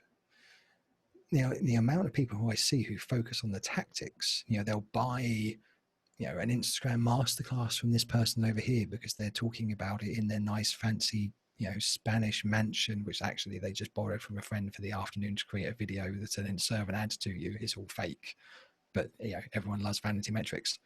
You're paying $997 for their masterclass to tell you how to use Instagram, because every price obviously has to end in the 7. But you don't need the tactical thing, because when you understand that they're ads businesses, then actually, if you think about it, so they have an ads business, which means that they want to serve ads to people. To serve ads to people, then they need people on the platform and they need people to stay on the platform. So what I've got to do is create content that's engaging, that keeps people on the platform. Right. Okay. So if I create content and then tend to send people away from the platform, that's not going to get them the ad revenue. Therefore, they're not going to show my content to people. Okay. So all you've got to do is keep people on the platform and not send people away from the platform. So logic, yeah, hey, happy days. Logic wins. Now, whether you're talking Facebook or LinkedIn or Instagram or whatever, actually then it just boils down to create content that serves, that engages, that keeps people on the platform. You nurture and communicate with those people on platform and just do that consistently. It's not rocket science. You don't need to pay like 5 different people, 997, 597, 297, 1187, whatever. You don't need to pay all this money to different people to tell you to not create shit content. You just need to not create shit content. It's not actually that hard. The reason why people buy those things is this. It's because they're not sure of what they're doing, or they want or need, subconsciously or not, accountability to do the thing. And that's all you really are buying. You're not buying how to grow on Instagram or how to launch a YouTube channel. You're buying someone to tell you what to do over a 7, 8, 12, whatever many week period on a weekly basis. That's what you're buying. You're not buying the knowledge. You can watch YouTube videos and you can get the knowledge yourself by binge watching it on a Sunday afternoon. It's not complicated. Just search, how do I grow my YouTube channel? Or how do I get subscribers on Instagram? Binge watch 2 hours of videos and it'll tell you. What you're paying for in programs is someone telling you what to do and keeping you accountable. That's the value you're paying for, which is why you'll get exactly the same content whether you're paying 197 or 3097. It's no different. It's just one person will sell you on the consistency and the value and what that can give you than the other person. And I'll let you in on the secret here. When you do your video content, again, keeping all that in mind, because we're getting to business strategy here for a second, people don't buy. So people buy with emotion, they justify with logic, yes. But people buy the future that they want, that you can show them a route to, more than they buy the tactical path about how to get there. So I'm going to say that again. People buy the future you can tell them, that you can lead them to. They do way, way more than they will buy the tactical route about how they get there.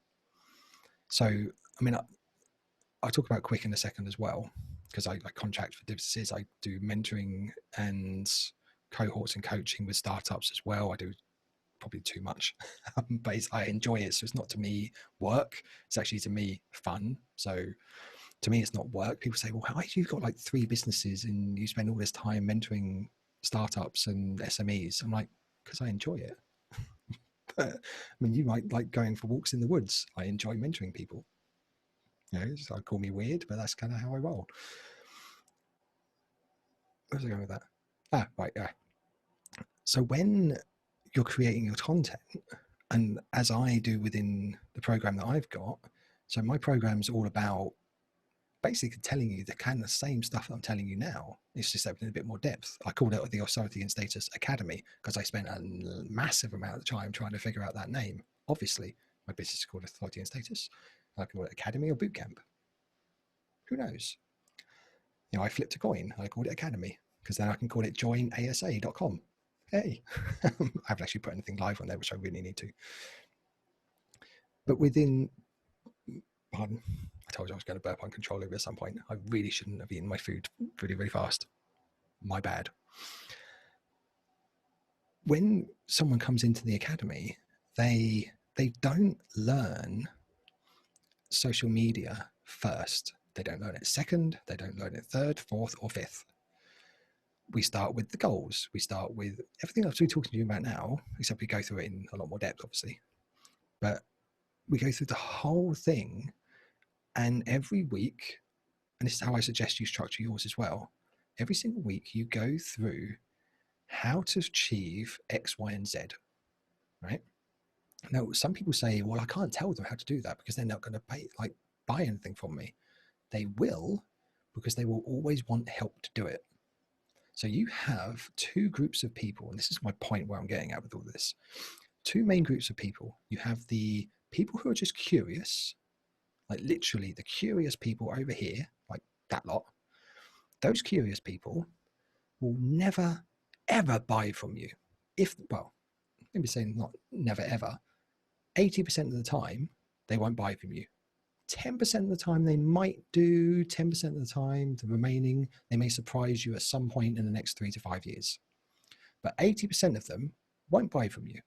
They'll just waste your time. They'll say questions like, do you mind if I pick your brains for a second? Or can I just ask you a quick question? Or how do I do something? Is that okay to ask without actually like paying you anything? Those people are the curious people. You're never going to get money out of them. They're never going to pay your bills. They're just going to waste your time. We've all had them. We all know who they are. We could probably think of them some right now. There's someone right in front of the screen who's smiling right now with glasses. So I'm guessing that you've had this experience. There you go. So those are the curious people, right? They're the other group of people. Those are people we want to focus on. Those are the intentful people. People with levels of intent have a need. They have a desire to have that need solved. They have an itch. You can scratch it for them, as it were. Maybe literally not such a good plan. It depends if you float your boat. But when they are intentful, they've already decided that they have a problem that they've got, and they know that you want to solve that for them. So when that's the case, all you have to do, just like in dating, if they've all decided they want to date with you, they've all decided they like the look of you, all you've got to do is not screw it up.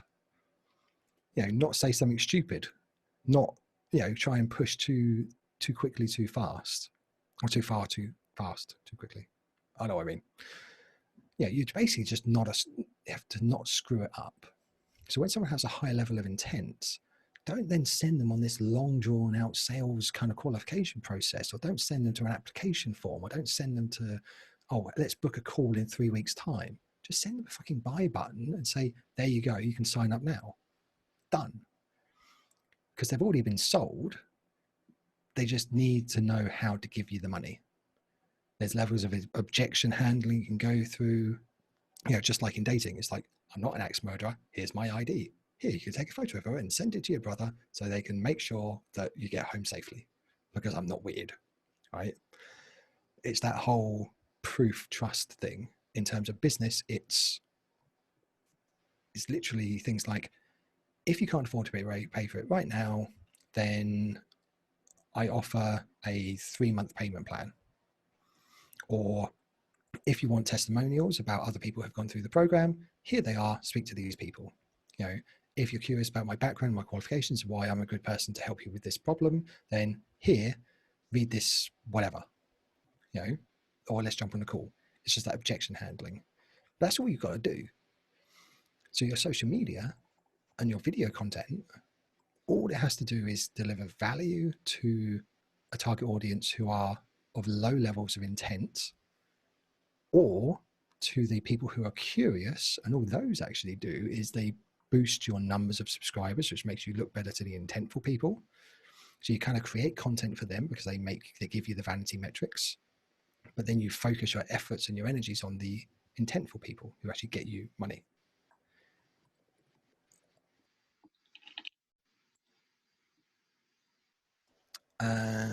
Lenka was just mentioned about confidence.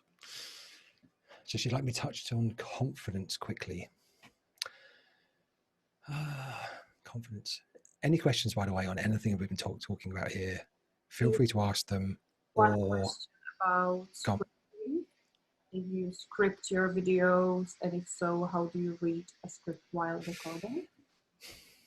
This is a contentious point. So I'm not quite sure if you can see, but over my shelf over there, I actually have a teleprompter. It cost me like 60 quid about 2 years ago. I've used it 4 times. Because here's the thing. I mean, if what have I got around me? I've got nothing around me. I just bought a Mac Mini from a company called Jigsaw 24, right? So if I say, if I'm holding it right here, I'm looking like I'm looking at the screen. I say Jigsaw 24, 40 High Street Church, Nottingham, NG77JA. I can put inflections in my voice and read out the phone number, which is 0772 400 888. But it still looks like I'm reading something. You know, even if you try really, really hard and you do a lot of it, it still looks like you are reading from a script. Now, some people that's cool with you if they're doing just content that is tutorial-based content, of just how-to content. That's fine, because people aren't really expecting much more from you, especially if you have an engagement platform with your more human and more kind of person-to-person interaction. Now, what I do is what I suggest other people do, unless you're doing that tutorial-based content, is I bullet point all of my video content. So I just have a bullet point on my pad of everything I want to talk about, and I'll sort it all out in post edit if I'm doing pre-recorded, or I'll just glance down at my notes when I'm doing a live stream. I've actually got no notes for this. I've been kind of freestyling everything today. But when I'm doing pre-recorded content, I'll literally look at my notes and say, right, in this video, we're going to talk about blah, blah, blah, and a blah, blah, blah, and I'm going to talk about whatever. Next point. So I'd click. So I do that. So you see the spike in the waveform when I'm editing. So where there's a click, I know that's where I'm going to transition from one point to another, and I've got to slice something out. So I always click between doing stuff, that kind of thing. So I'll read the first point, and then I'll figure out what the next point is, and I'll talk about that bit for 30, 90 seconds, 2 minutes or whatever. And I'll click, and I'll next point, I'll do that, blah, blah, blah, and a blah, blah, blah, and a blah, blah, blah. And I do that. So when I'm going in post edit, if I'm doing pre-recorded, then when I'm editing, that's when I do cutscenes. And a real easy trick, and you'll see this on YouTube all the time, when people cut from one scene to another and it kind of looks like it zooms in and zooms out. That's not because they're trying to emphasize a point. That's just they're breaking from one bullet point to the next, and they're just kind of fluffing it over with a transition to be visually appealing. But it's only really to cut between the bullet points that they're delivering. So the answer between scripting, I would suggest bullet point what you want to say for sure. Or if you're doing a presentation or a slide deck or whatever, sometimes it's handy to have a slide deck, if for nothing else or no other reason than to be a prompt for you. Don't make it death by PowerPoint. Literally like 3 to 5 words per slide is fine. And you just flick through the slides, but it's for you, not for them. And if you don't want to do that, even on a live stream, I mean, I would just get a little bit of blue tack with a couple of bullet points on the screen in front of me, and it'll just literally stuck to my monitor, and I'll just read through the points. So you can barely see when I'm doing this. You can't really notice it very much when we're mid-flow. Most people aren't watching that much anyway for them to notice your eyes going up and down. So yeah. Explain the click point.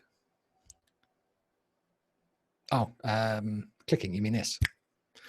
So when you're looking at the waveform of video, so when you're doing video editing, you'll have what's called a timeline. So your video will be at the top, and then underneath there will be a waveform of all the audio, where it'll be like almost like a encephalogram, or whatever they call them. Now, when you click, that waveform spikes. So when you're doing what's called scrubbing footage, i.e. you're going through the footage, slicing and dicing the bits you want to cut out of the video footage, where you see a spike is normally big clicks like that, or claps. So you can do that, whatever it may be. Sorry if I hurt anyone's ears.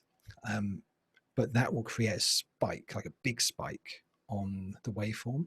So visually, I can just go through footage really, really quickly and say like, right, there's a spike there. Let's get to that point, cut, listen it back, move it along slightly. Yep, cool. And that's literally the way I scrub, like do a first pass of editing video footage. And, I'd send off to a video editor. And sometimes if I'm doing video that a video editor is going to edit for me, I'll do a click, I'll give them a message, and I'll do a click again. So I could read a point. This is again how YouTube people do it, video creation people do it. This sort of something Tom would have explained. But you're going through it all and you'll be reading a point. I really like that point, but can you edit it in a slightly zoomed out way? Because I think something weird happened behind me. And if you can put an overlay of, blah phrase over the top, that'd be cool. And I'd read the next point with pause in between. So you're basically leaving messages between two spikes for your video editor if you wanted to do stuff like that. Just little kind of tricks of videographer trade. Did we want to kind of touch on to confidence for a bit, or do you think we've covered that already? I think I would still want a little bit of an advice. If I'm just about starting out, I now have structure and plan, and I understand what. And then I look into the camera and I'm like, Yep. How's everyone? I'm shy, or I record it and I don't post it. So just touch on how do you get yourself to actually do it. So I'll be honest here. So if you bear with me for like about another 5 minutes, I'm going to tell you a bit of a history of me, right? So I have not always been this kind of confident, outward going, kind of personable guy. This is me now. Through the best part of my 20s, I was very shy, very closed off, very untrusting. Excuse me, so that's cough again. Now that was because, and I had to go through therapy and all sorts of stuff. I was chronically bullied when I was in school. A story that's not very uncommon around. Most people you wouldn't even imagine would have been bullied were actually bullied worse than I was. But people don't tend to talk about it much. I don't actually care these days because it's just history and then it's part of my past that I just accepted and moved on from. But for a lot of people, that stuff that is in your past holds you back from your future. And this is a little bit of mindset, kind of jiggery pokery. But when you're thinking about in NLP is one example, like new linguistic programming is what therapists use to help people like me back then. They use the term anchors, right?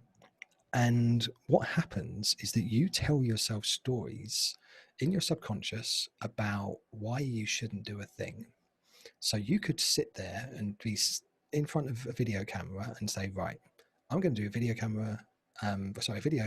on this camera about blah topic to help whatever audience. And you can then sit there and then you won't necessarily be thinking about it, but all those old emotions about being picked on, bullied, isolated, people criticizing you, people talking badly behind your back, feeling all those feelings of fear and insecurity and all that stuff that I used to feel, people could, that kind of those feelings come back up again. And a lot of the time you don't know where they come from, but really they are, those emotions are anchored in you putting yourself out of your comfort zone, or you putting yourself out there publicly, or you doing something that you're not familiar with. Just from school, in my terms, all those kind of crappy emotions would just come back. And when I worked on it with the therapist guy who I worked with, who's a genius, he explained to me, and it's almost a weird thing to kind of experience and go through at the time, but he got me to imagine the worst memory I had from school. And I don't suggest you do this yourself, by the way, because I'm no therapist, but he got me to imagine the worst period at school that I could. And it was, actually, I don't mind telling you, it was a time we were all changing our classrooms. We had to go from one block to another. And there's me, like the kind of the dumpy red, ginger haired, red faced, is in the summer, kind of slightly tubby kid, always picked on. And we're walking from one class to another, and probably the biggest bully in the school And he was a complete little shit. Everyone both liked and hated him because he was just, I genuinely think he was like, he had issues, put it that way. I don't think his home life was very nice. I don't know. But in hindsight, there's a lot of things I can remember now which make me think things weren't great for him. But by the by, anyway, so we were transitioning from one part of the school to another, and he was following behind me, and he kept on pushing me. And then he pushed me again, and then he smacked me around my shoulder with his bag. And he was being a dick, frankly. And it got to the point after about 5 or 6 times, I turned around and pushed him back.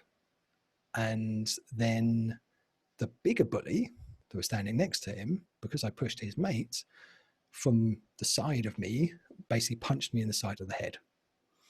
And I was stood there at the top, and I remember this vividly. At the time when he punched me in the side of the head, and I was dazed, water kind of streaming out of one eye. I wasn't sure if I was crying or not. I had no idea. It's like very all over the place. And I was at the top of the stairs in front of probably about 200 across 2 levels of staircase of the people in my year at school, some of them looking, very empathetic towards me, some of them looking a bit caringly, most of them laughing, finding it hilarious. And there's me thinking, what the hell happened? And the lads had already walked on by this point. They were just walking down the stairs laughing. And I tell you that story because the therapist who I was working with got me to imagine that. And it was almost like hypnotherapy. And he said to me, imagine it in more vivid colors, and then imagine it in even more vivid colors. And I was like, okay. So it's like the image is brighter and brighter and brighter. I was like, okay, cool. So I'm imagining this, reliving the same thing again and again and again. And he said, right, now imagine the lads who were attacking you, imagine them with clown feet and big clown noses and like clown makeup all over their faces. I'm like, what? Okay. So imagine that. And I was like, okay. And it's like, right, now even more stupid, even more ridiculous, even more stupid, even more ridiculous, even brighter and even brighter. And we did this for about an hour. And he said, now think that whole moment again. And I still can't think of that memory anymore without seeing the clown faces and the clown feet in those lads. He goes, now tell me how you feel. And I was like, part of me finds it hilarious, and the other part of me feels sorry for them because they were obviously in a worse, more shitty state than I was. And even to this day, I can remember that memory, and I don't feel bad about it anymore, because what they were doing was far more about them than it was about me, by far. Them being little shits at school, them bullying, them pushing me around, them wanting to avoid confrontation at home, whatever they were trying to avoid, I don't know. I'm never going to know. That's their story, not mine. But that was all about them. It was nothing about me. I just happened to be there at the time. So when we're talking about doing video content or putting yourself out of your comfort zone, doing anything, even speaking on stage, even doing a live summit, standing in front of a networking event, whatever it is, if you think about it, the people who will attack or malign you in, whatever way, people who be dicks towards you, it's far more about them than it is about you. You're never going to know their reasons. Their reasons are their own.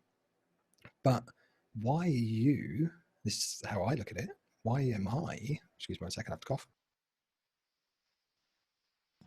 Why am I going to take their problems onto my shoulders? It's their problems, it's not mine. And I had this conversation with my wife back when, like I said, we met. I actually proposed after 6 months. So when you want it, put a ring on it. Is that song? But I explained to her, she was telling me about some problems she was having at work, and she asked me how I dealt with things. I told her the same sort of story I told you, and she said, well, so when I tell you about my problems, does that mean you don't care? I'm like, well, I care, but they're your problems, not mine. If you want help with them, I'll help you with them. But otherwise, I'll listen. And when you're ready to do something about it, then that's on your terms. It's just like, what do you mean they're my problems? I said, well, they're your problems. They're not my problems. But I love you and I'm here to help you when you want help. I'm not going to force it on you because that's not my place. She's like, oh, okay. But that would sort of set the bar in our relationship. So when she wants help, she asks for it. If she doesn't want help, I'm not going to force it. So similarly, in your content, if someone's going to be a dick towards you, then approach that with the love and empathy that every human deserves. That's how I believe it. If they throw it back in your face, cool, they're not ready for help. If you try and force help on them, they're just going to push it back on you anyway, and they're not going to care, and they're going to be a bit aggressive. So don't force it on them. But that's how I look at it. It's you're creating content to help people, and whether they're the intentful people or the curious people, they will either be ready to hear it or not. If they're ready to hear it, cool. If they're not ready to hear it, then just keep being consistent. At some point in the future, they may be ready for it, at which point you can help them with the love and the empathy and the care that they deserve as another human. But if that time doesn't happen, or if someone else helps them, they still get help. But you don't have to take their problems onto your shoulders. So confidence, to answer Lenska's question, I don't think confidence is the question that you need to consider. It's more doing what you're doing with the belief that you're doing it for the right reasons and ignoring the shit that stops you from doing it, because the stuff that stops you from doing it is more about the people stopping you and dishing out the crap than it is about you.